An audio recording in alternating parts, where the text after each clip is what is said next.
नमस्कार दोस्तों, आज हम आपको सुनाने जा रहे हैं भगवान विष्णु के 5वें अवतार वामन अवतार की अद्भुत कथा।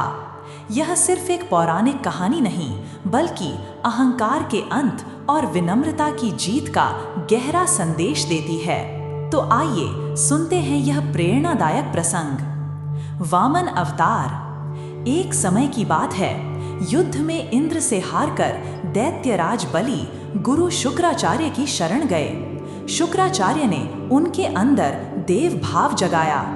कुछ समय बाद गुरु कृपा से बलि ने स्वर्ग पर अधिकार कर लिया। प्रभु की महिमा कितनी विचित्र है कि कल का देवराज इंद्र आज भिखारी हो गया। वह दर दर भटकने लगा। अंत में अपनी माता अदिति की शरण में गया। इंद्र की दशा देखकर मां का हृदय फटने लगा।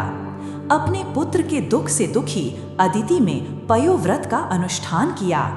व्रत के अंतिम दिन भगवान ने प्रकट होकर अदिति से कहा, देवी चिंता मत करो, मैं तुम्हारे पुत्र रूप में जन्म लूंगा।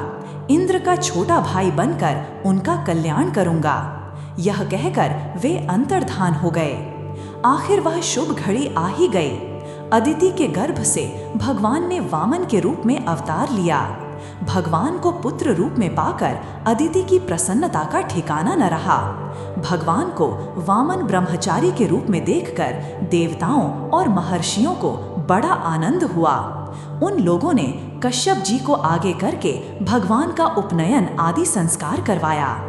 उसी समय भगवान ने सुना कि राजा बलि भृगुकच्छ नामक स्थान पर अश्वमेध यज्ञ कर रहे हैं। उन्होंने वहां के लिए यात्रा की। भगवान वामन कमर में मूंज की मेखला और यज्ञोपवीत धारण किए हुए थे। बगल में मृग चर्म था, सिर पर जटा थी।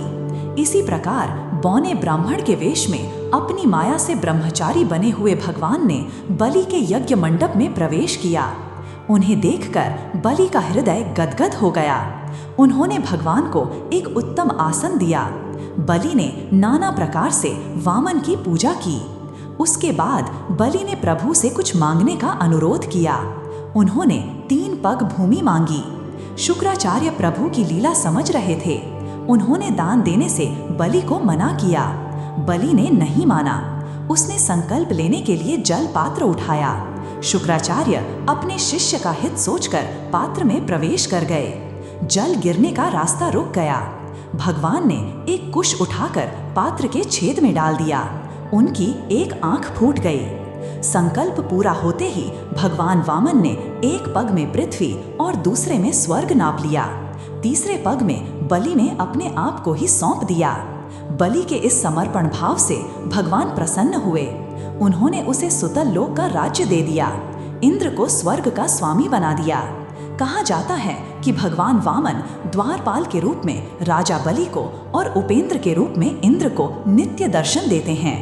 परम दयालु वामन भगवान को हम सब नमस्कार करते हैं। दोस्तों, वामन अवतार की यह कथा हमें सिखाती है कि विनम्रता और समर्पण से बड़ा कोई बल नहीं। चाहे सत्ता हो या संपत्ति, सब क्षणभंगुर है, पर आत्मसमर्पण और धर्म के मार्ग पर चलना ही सच्ची विजय है।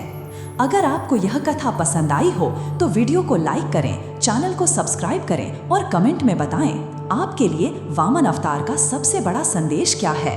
धन्यवाद। जय श्री हरि।